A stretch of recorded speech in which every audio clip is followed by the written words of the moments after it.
사랑하는 금매교회 성도 여러분 안녕하세요. 오늘은 다 같이 우리 에스라서 1장 1절에서 6절의 말씀을 묵상합니다. 바사왕 고레스 원년에 여호와께서 예레미야의 입을 통하여 하신 말씀을 이루게 하시려고 바사왕 고레스의 마음을 감동시키심에 그가 온 나라에 공포도 하고 조소도 내려 이르되 바사왕 고레스는 말하노니 하늘의 하나님 여호와께서 세상 모든 나라를 내게 주셨고 나에게 명령하사 유다 예루살렘의 성전을 건축하라 하셨나니 이스라엘 하나님은 참 신이시라.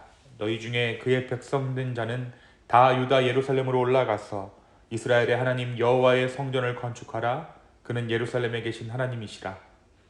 그 남아있는 백성이 어느 곳에 머물러 살든지 그곳 사람들이 마땅히 은거와 금과 그 밖의 물건과 짐승으로 도와주고 그 외에도 예루살렘에 세울 하나님의 성전을 위하여 예물을 기쁘게 드릴지니라 하였더라. 이에 유다와 베냐민 족장들과 제사장들과 레위 사람들과 그 마음이 하나님께 감동을 받고 올라가서 예루살렘에 여호와의 성전을 건축하고자 하는 자가 다 일어나니 그 사면 사람들이 은그릇과 금과 물품들과 짐승과 보물로 돕고 그 외에도 예물을 기쁘게 드렸더라. 아멘. 오늘부터 우리는 에스라서를 함께 묵상합니다. 이 에스라서는 포로 귀환에 관한 책입니다. 열왕기와 역대기 하가 이야기하고 있듯이 유다가 멸망한 이후 70여 년 동안 바벨론에서 포로 생활을 해야 했던 유대인들은 바사, 그러니까 페르시아와 고레스 칙령에 의해서 이 팔레스타인 지역으로 돌아오게 됩니다. 이 에스라서는 세 차례에 걸쳐서 이루어진 유다인들의 귀환 중에 1, 2차 귀환과 관련된 내용을 기록하고 있습니다. 역대기의 후편이라고도 할 수 있는 것이죠. 전반부인 1장부터 6장은 스룹바벨이 주도했던 1차 귀환에 대해서 다루고 있습니다. 그리고 후반부인 7장에서 10장은 에스라가 주도한 2차 귀환에 대해서 이야기합니다. 이 에스라서는 오랜 세월 동안 포로 생활을 마치고 귀환한 유대인들에게 유다 멸망 이전까지 유지됐던 성전과 예배를 회복시키고 하나님께 다시 한번 헌신해야 한다. 하나님과 그 말씀 앞에 새롭게 헌신해야 한다는 사실을 일깨워주기 위해 기록된 책입니다. 새로운 회복의 역사를 써내려가는 이스라엘을 하나님의 공동체로 바로 세우기 위해 쓰여진 것이 바로 이 에스라서인 것입니다. 오늘 말씀 1절에서 이스라엘의 해방의 소식이 전해지고 있습니다. 이스라엘은 바벨론에 70년간 포로로 잡혀 있었죠. 그런데 하나님께서는 유다인들을 바벨론 포로 생활에서 해방시키기 위해서 이방의 왕을 사용하십니다. 다름 아닌 바사왕 고레스를 통해 이스라엘을 회복시키셨던 것입니다.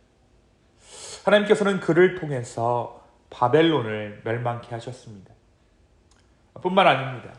하나님께서는 고레스의 마음을 감동시키셔서 온 나라에 공포와 조소를 내려 유다 사람들이 예루살렘의 성전을 건축하러 귀국할 수 있도록 허락합니다. 유다의 형편으로는 도저히 이룰 수 없는 일이었지만 하나님께서는 고레스의 마음을 만지셔서 이 놀라운 일을 아무것도 아닌 일처럼 이루어 주십니다. 하나님께서 고레스를 감동시키셨을 때 고레스는 마침내 자신이 가진 이 나라가 하늘의 여호와 하나님께서 주신 것을 깨달았습니다. 그래서 오늘 말씀에 보면 이 바사 왕의 신앙 고백이 담겨져 있죠. 2절에 보니까 바사 왕 고레스는 말하노니 하늘의 하나님 여호와께서 세상 모든 나라를 내게 주셨고 나에게 명령하사 유다 예루살렘의 성전을 건축하라 하셨나니 이스라엘의 하나님은 참 신이시라. 이방왕 고레스가 하나님은 참 신이시다는 신앙 고백을 올려드리고 있다는 것을 우리가 오늘 말씀 가운데 발견할 수 있습니다. 하나님께서는 고레스만 감동시키셨던 것이 아닙니다. 하나님께서는 그의 조소를 들었던 유다 사람들의 마음 또한 감동시키셨고 그 감동을 받은 사람들은 예루살렘으로 올라가 하나님의 뜻을 이루기로 결심하게 됩니다. 그것이 바로 오늘 말씀 5절이죠. 이에 유다와 베냐민 족장들과 제사장들과 레위 사람들과 그 마음이 하나님께 감동을 받고 올라가서 예루살렘에 여호와의 성전을 건축하고자 하는 자가 다 일어나니 하나님께서 주신 마음으로 감동을 받았던 유다의 백성들이 일어나기 시작한 것입니다. 비록 70여 년간의 포로 생활이었지만 이들은 바벨론 생활에 완전히 적응했던 상태였죠. 따라서 그동안 살던 삶의 터전을 버리고 황폐해진 예루살렘으로 돌아가서 하나님의 성전을 짓고 예루살렘을 재건한다는 것은 그들에게 쉽지 않은 일이고 도전이었을 것입니다.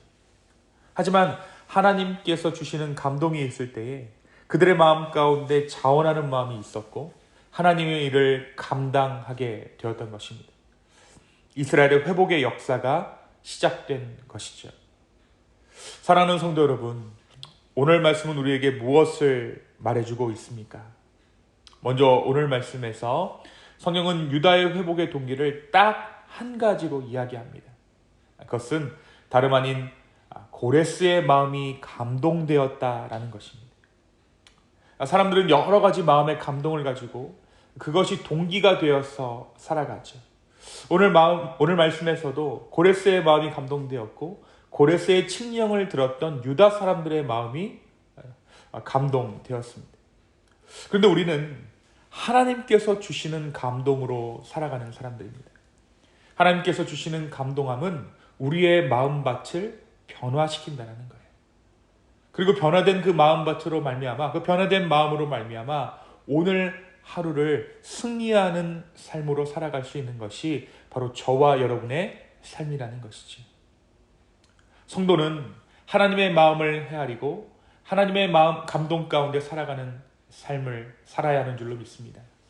여기서의 감동이란 다름 아닌 성령께서 우리에게 주시는 마음입니다. 사랑하는 성도 여러분, 기도는 우리를 감동케 합니다. 우리에게 하나님의 마음을 헤아리게 하고 그 하나님의 마음에 합당한 마음으로 우리의 마음 또한 변화되는 것이죠. 그래서 우리로 하여금 주님의 뜻을 행하게 되는 것입니다. 오늘 말씀에서 하나님께서는 이방왕 고레스의 마음을 만지셨습니다. 뿐만 아니라 고레스의 칙령을 들었던 유다 백성들의 마음도 움직이셨습니다. 오늘 하루 우리 또한 주님께서 주시는 감동으로 살아갈 수 있게 되기를 소망합니다. 바로 그때 우리의 삶은 하나님의 역사를 써내려가게 될 줄로 믿습니다. 두 번째, 오늘 말씀에서 이스라엘의 회복은 다름 아닌 하나님의 약속에 근거하고 있음을 우리는 발견합니다. 유다의 회복은 이사야, 예레미야가 이전에 예언한, 그러니까 하나님의 백성들이 70년 후에 유다로 귀환할 것이라는 그 예언이 성취된 것이죠. 오늘 말씀 1절에 그 내용이 기록되어져 있습니다. 바사왕 고레스 원년에 여호와께서 예레미야의 입을 통하여 하신 말씀을 이루게 하시려고. 역사적 사건은 고레스 왕을 통하여 일어나는 것처럼 보이지만 이 모든 것이 하나님의 약속의 성취라는 것입니다. 이 연의 성취를 위해 하나님께서는 고레스를 선택하셨던 것이죠. 때가 참에 하나님의 뜻이 이스라엘 가운데 성취된 것입니다. 사랑하는 성도 여러분, 때로는 더뎌 보이고 때로는 아무런 일도 일어나는 것처럼 보이지 않는 우리의 삶 가운데 우리 주님은 여전히 일하고 계십니다. 그리고 오늘 말씀이 기록하고 있는 것처럼 마침내 때가 참에 주님께서는 주님의 일을 우리의 삶 가운데 행하실 줄로 믿습니다. 하나님께서는 신실하신 분이시요 약속을 지키시는 하나님이십니다. 세상 모든 것이 다른 어떠한 힘에 의해 결정되어지고 때로는 우리가 운명에 순응하는 것처럼 보이지만 이 모든 역사는, 우리의 인생은 하나님께서 주관하고 계시는 줄로 믿습니다. 오늘 이 신실하신 하나님께 우리의 삶을 맡겨드리며 우리의 모든 것들을 주께 다시 한번 드릴 수 있는 저와 여러분 되기를 소망합니다. 약속을 이루시는 하나님, 그 신실하신 주님께 우리의 삶을 다시 한번 드릴 수 있는 저와 여러분 되기를 예수님의 이름으로 축원합니다. 이 시간 함께 기도하겠습니다. 하나님 아버지 감사합니다.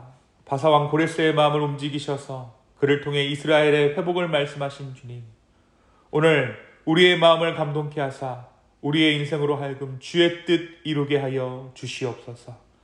또한 우리 가운데 시간이 지나 잃어버린 하나님의 약속이 있다면 다시 한번 붙잡게 하여 주시고 그 약속을 지키시는 신실하신 하나님을 의지하게 하여 주시옵소서. 감사합니다. 이 모든 말씀 예수님의 이름으로 기도하였습니다. 아멘.